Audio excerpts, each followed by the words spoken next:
Morning student, आज हम जीवन की मौलिक इकाई कोशिका के अंतर्गत हम कोशिका में पाए जाने वाले विभिन्न कोशिकांगों के बारे में संक्षिप्त जानकारी अध्ययन करेंगे। इसके पूर्व क्लासेस में हमने जंतु कोशिका और पादप कोशिका में पाए जाने वाले विभिन्न प्रकार के कोशिकाओं के बारे में कोशिकांगों के बारे में हमने अध्ययन किया था। तो आज हम उसके कोशिकाओं के बारे में थोड़ी संक्षिप्त जानकारी प्राप्त करते हैं। जैसा कि सभी लोग जानते हो, कोशिका के सबसे जो बाहरी स्तर जो होती है जिसे हम क्या बोलते हैं, कोशिका भित्ति कहते हैं। और ये जो कोशिका भित्ति होती है पादप कोशिका में उपस्थित होती हैं, लेकिन जंतु कोशिका में यह उपस्थित नहीं होती है, बल्कि ये क्या होता है आपका कोशिका झिल्ली के द्वारा क्या होती है, घिरी हुई होती है ना। तो इस प्रकार से कहना चाहिए जो पौधे होते हैं उसमें जो कोशिका भित्ति होती है वो सेलुलोज की बनी होती है ना। किसका बना होता है?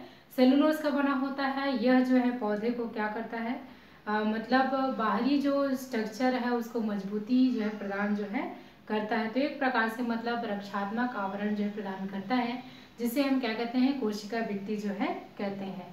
कोशिका भित्ति का मुख्य कार्य यह होता है कि यह क्या होता है, कठोर अथवा लचीली छिद्रमय परत होती है ना, जो कि कोशिका को एक निश्चित आकार और सुरक्षा प्रदान करने में क्या करता है, मदद करता है। तो इस प्रकार से मतलब क्या होता है, कोशिका के चारों तरफ सेलुलोज का बना हुआ एक आवरण पाया जाता है, जिसे हम क्या कहते हैं, कोशिका भित्ति कहते हैं। दूसरा हम देखते हैं कोशिका द्रव्य के बारे में, है ना। कोशिका द्रव्य क्या होता है, कोशिका के अंदर पाए जाने वाला एक तरल द्रव पदार्थ होता है, जिसे हम क्या कहते हैं, कोशिका द्रव्य कहते हैं। कोशिका द्रव्य में क्या होते हैं, बहुत सारे मतलब क्या होते हैं, है ना, कोशिकांग उपस्थित होते हैं, जैसे कि आपका माइटोकॉन्ड्रिया है, लवक है, अंतःप्रद्रव्य जालिका है, केंद्रक है, इत्यादि जो कोशिकांग होते हैं कोशिका द्रव्य मतलब पाए जाते हैं। कोशिका द्रव्य होता है उसको जीवन का भौतिक आधार माना गया है ना, क्योंकि इसमें क्या होते हैं, बहुत सारे संचित पदार्थ होते हैं, स्रावी पदार्थ होते हैं, वह अवशिष्ट पदार्थ मतलब पाए जाते हैं, है ना। तो इसी कारण से मतलब क्या होते हैं, कोशिका द्रव्य को एक आधार द्रव्य माना गया है। तो ये जो कोशिका द्रव्य होता है वो मतलब कोशिकाओं का क्या होता है, एक प्रकार सा मतलब आधार होता है।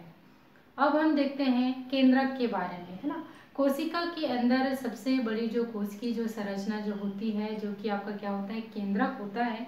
और केंद्रक की जो खोज है ना, रॉबर्ट ब्राउन नामक वैज्ञानिक ने 1831 में इसकी खोज किया था, और जिसके अनुसार इसका नाम उन्होंने न्यूक्लियस रखा, जिसे हम केंद्रक के नाम से जानते हैं। यह कोशिका का महत्वपूर्ण अंग होता है ना। और इसमें ही है ना क्या होता है, कहना चाहिए केंद्रक के अंदर में ही है ना केंद्रक धागे जैसे मतलब क्या होती है, इसमें रचना पाई जाती है, जिसे हम क्या कहते हैं, क्रोमेटिन कहते हैं। थोड़ा सा हम इसका स्ट्रक्चर समझ लेते हैं। जैसे अगर हम एक केंद्रक की रचना का है ना अवलोकन करते हैं, तो इस प्रकार से मतलब केंद्रक दिखाई देता है,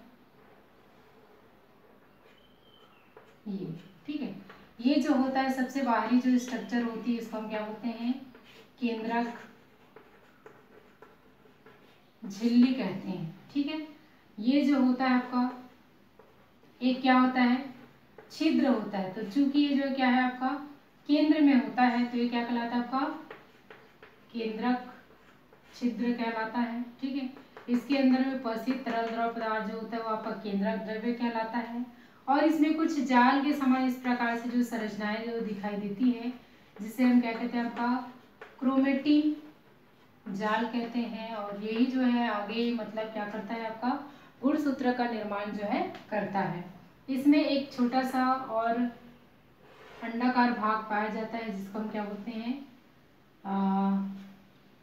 केंद्रिका कहते हैं। क्या कहते हैं आपका, केंद्रिका कहते हैं, ठीक है। तो इस प्रकार से ये केंद्रक के मतलब क्या होते हैं, मुख्य भाग या मुख्य अंग होते हैं वो होते हैं ना, जिसमें से आपका केंद्रक झिल्ली, केंद्रक छिद्र है ना, और क्रोमेटिन जाल और केंद्रिका, है ना। ये जो है आपका क्या कहते हैं, बहुत सारे महत्वपूर्ण कार्य को क्या करते हैं आपका संपादित जो है करते हैं। जैसे जो हमारा माता पिता का जो गुण होता है, जिसे हम क्या कहते हैं अनुवांशिक लक्षण जो है कहते हैं या फिर गुण कहते हैं, इनको क्या करता है, ये जो गुणसूत्र होता है माता पिता से संतति में पहुंचाने का कार्य जो है करता है। ठीक है, तो इस प्रकार से केंद्र का जो मुख्य कार्य है, जो उसमें जो गुणसूत्र होता है, वो जो अनुवांशिक जो इकाइयाँ जो होती हैं उसको एक पीढ़ी से दूसरी पीढ़ी स्थानांतरित करने का कार्य जो है करता है। नेक्स्ट हम देखते हैं कोशिका अंतःप्रद्रव्य जालिका, है ना। इसको एंडोप्लाज्मिक रेटिकुलम जो है कहा जाता है ना। तो यहाँ पर आप देखेंगे जैसे केंद्रक जो होता है, तो केंद्रक से, है ना, या केंद्रक जो झिल्ली जो होती है उसके ऐसे पास में, है ना, इस प्रकार की रचना जो दिखाई देती है। ठीक है, तो ये आपका क्या होता है, ईआर होता है या एंडोप्लाज्मिक रेटिकुलम कहते हैं। कुछ इस प्रकार से संरचनाएं जो है ना केंद्रक के पास में दिखाई देती है। तो यहाँ पर आप देखेंगे इस प्रकार की जो रचना जो होती है उसको हम क्या बोलते हैं, अंतःप्रद्रव्य जालिका जो है कहते हैं।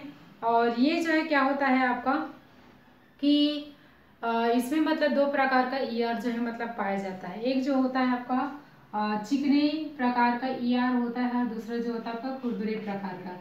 तो चिकना इसलिए होता है क्योंकि इसमें क्या होता है, राइबोसोम जो है नहीं पाया जाता है ना। जैसे ये आपका एंडोप्लाज्मिक रेटिकुलम होता है, इसके ऊपर में दानेदार रचनाएं जो है पाई जाती है ना, जैसे कि इस प्रकार से, है ना। इसके ऊपर में ये दानेदार रचना जो है पाई जाती है, जिसको हम क्या कहते हैं, राइबोसोम कहते हैं। तो जिसमें ये राइबोसोम उपस्थित होता है उसको हम खुरदरी सतह वाले ईआर जो है कहा जाता है।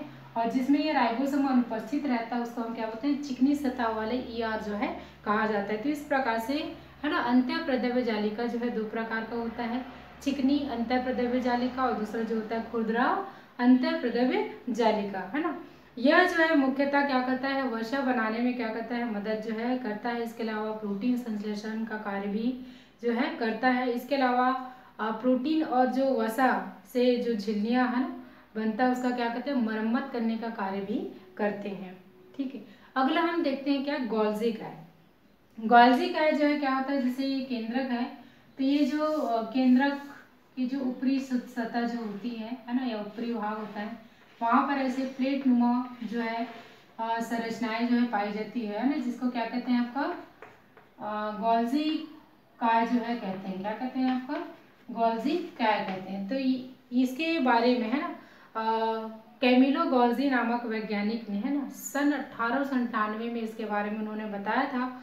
और ये जो है कई सारी झिल्लियां मिलकर के इस प्रकार से मतलब थैलीनुमा रचना का क्या करती है, निर्माण जो है करती हैं। और इसके अंदर में, है ना, क्या होता है, द्रव्य जो है क्या होती है, भरी हुई होती हैं।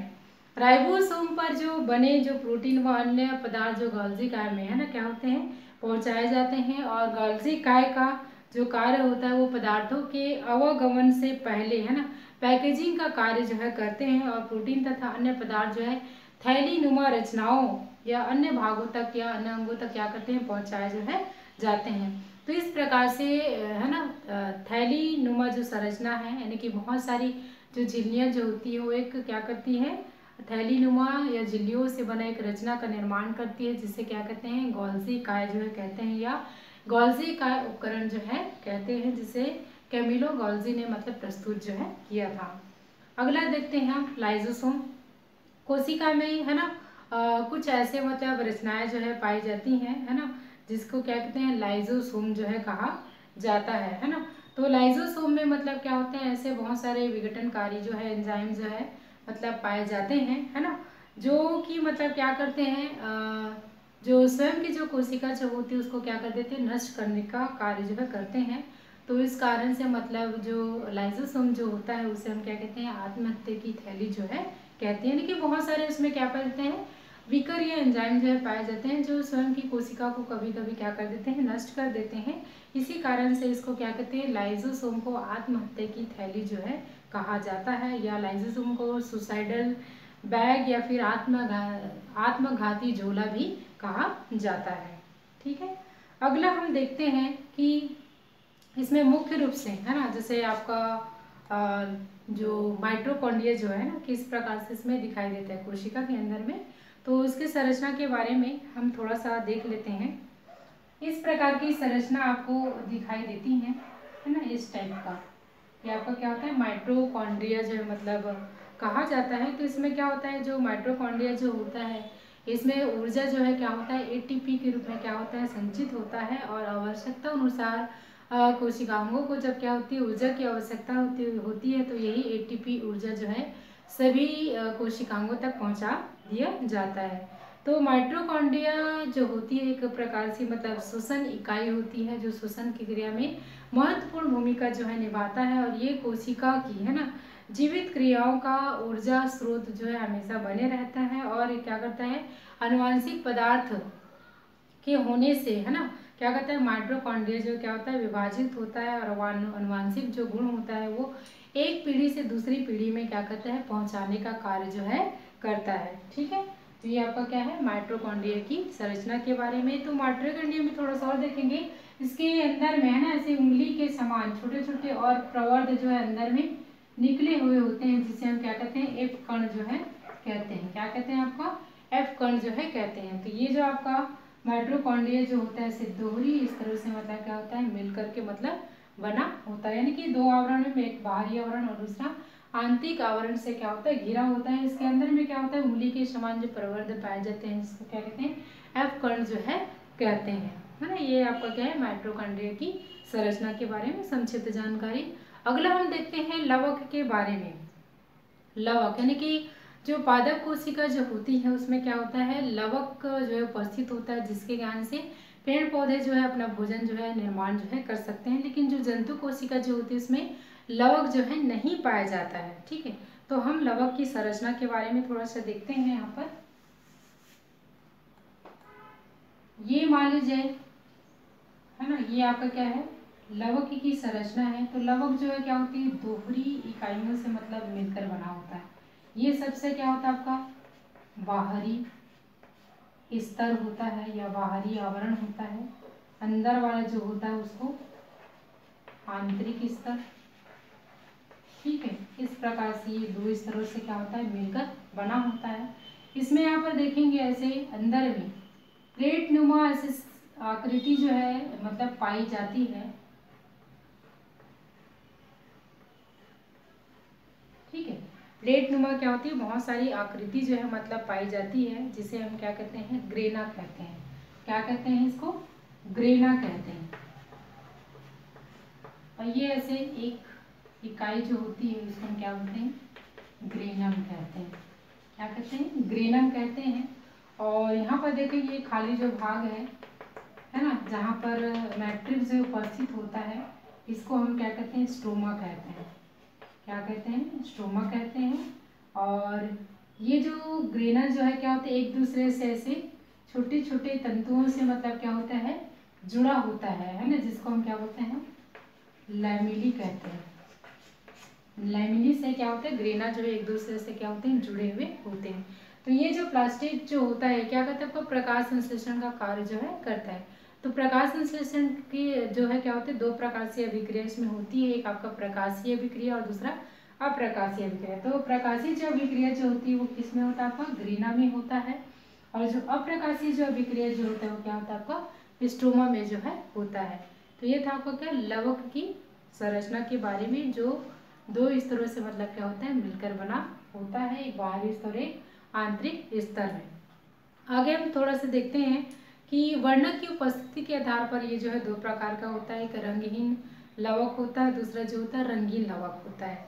तो रंगहीन लवक में क्या होता है, वर्णक जो है नहीं पाया जाता, और यह जो स्टार्च के रूप में क्या करता है, भोजन को संचित करके रखता है। और इसमें है ना उदाहरण जैसे हम देख सकते हैं, बीज होता है या फिर है ना मक्के का जो बीज है, आलू है, इनमें हम देख सकते हैं।